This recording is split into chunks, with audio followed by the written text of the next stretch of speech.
For our first act to nicely break the ice is Colin Bragdon on for comedy.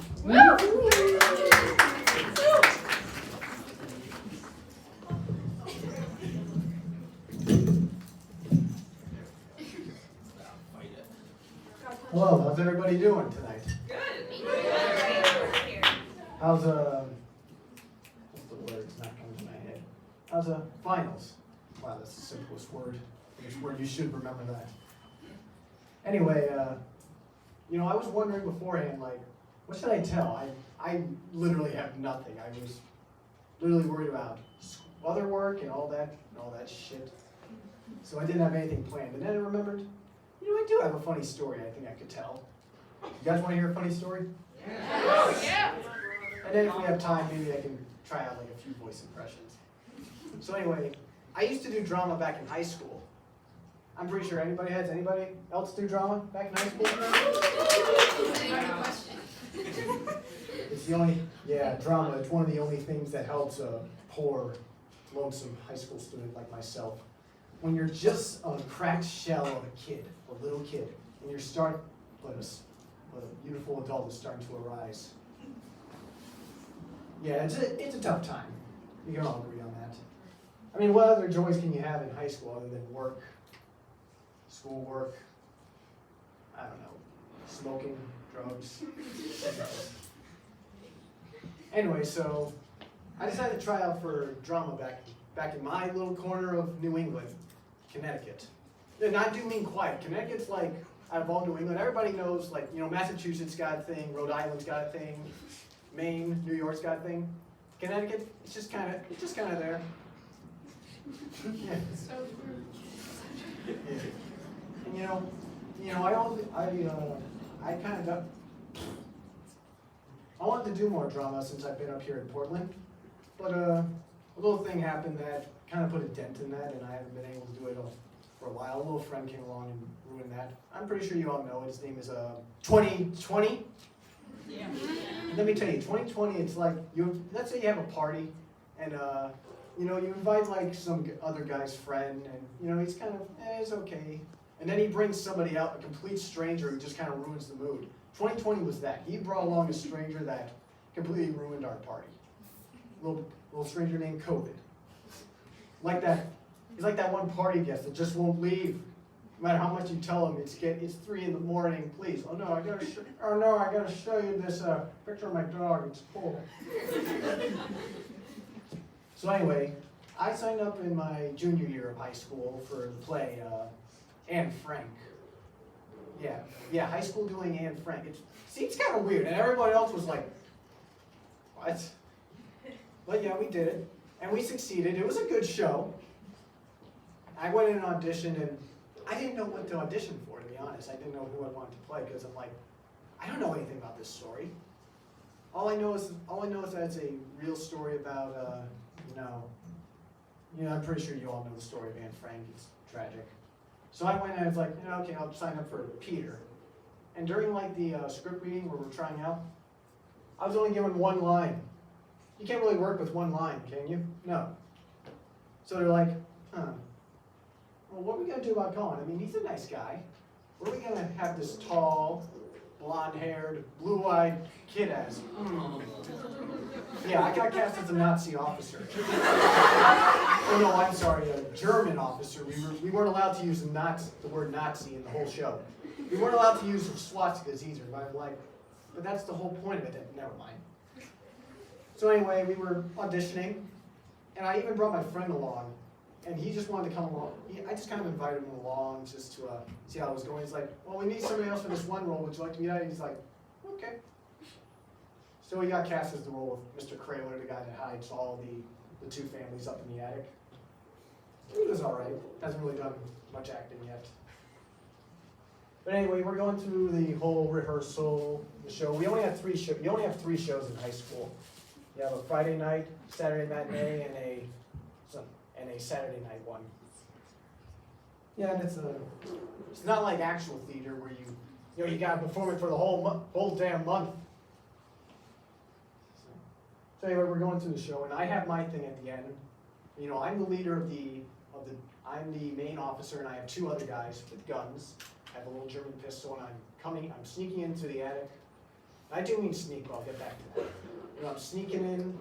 I yell like, Ross, sit down! I just yell that out at them, and I drag them all out. Yeah, it's, being a Nazi is not the best thing to play as. But I think playing the Nazi, that's like playing the ultimate bad guy, to be honest. Because they're like the ultimate bad men in all of history. Hitler's like the big supervillain of all time. But anyway, we get up to our Saturday show, and I'm going through my routine. Now the thing is, the boots I bought for the role, I bought some British war boots, and those things are loud and slippery. They had wooden paneling. They had wooden heels on them. And so every time I was walking around, they'd go. They were loud. They clanked like a mother.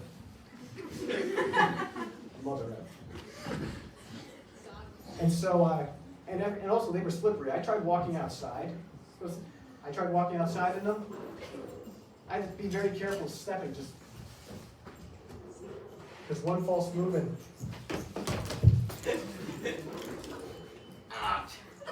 Oh, yep, that's loud. I'd be like Peter Griffin falling over, You know what I mean?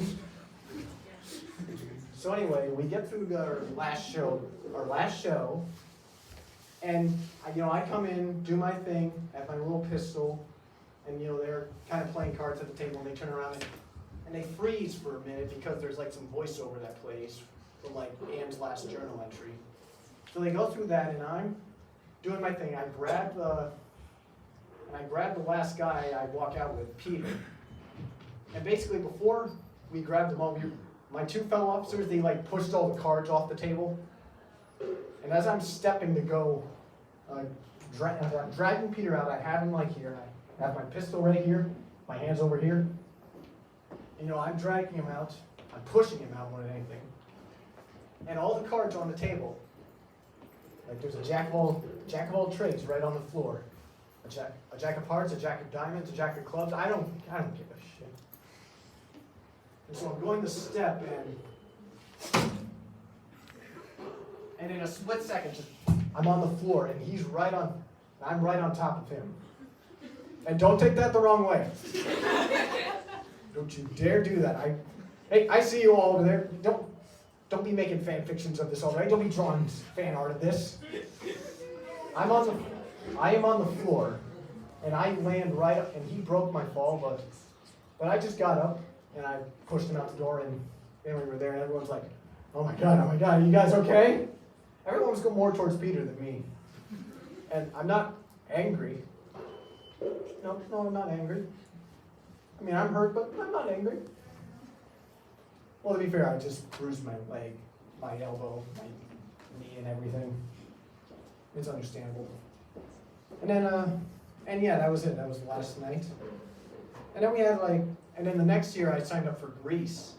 Grease, anybody like that? Everybody seen Grease? Yes.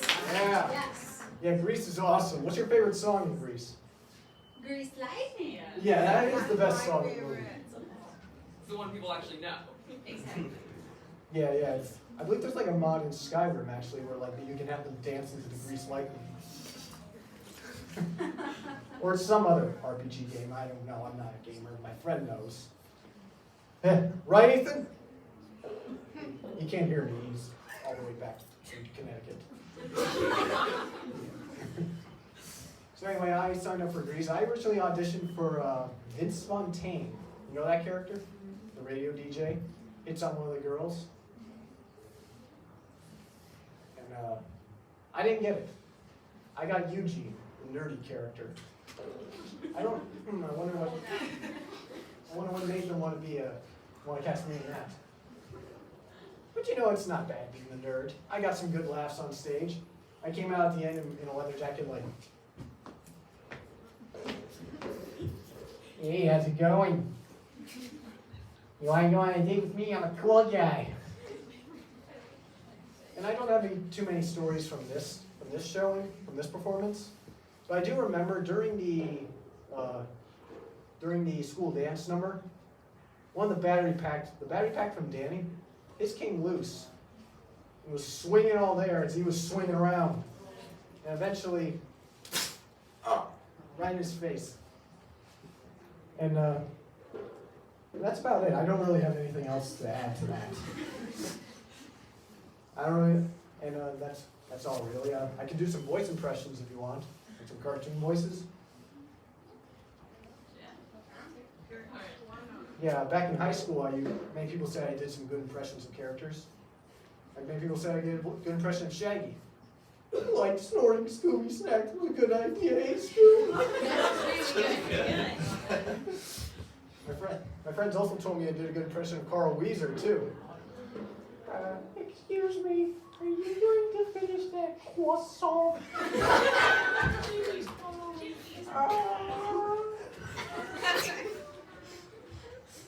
Jimmy, get your friend out of here. He's kind of weirding me out. And he's saying a lot of weird things about your mom there now.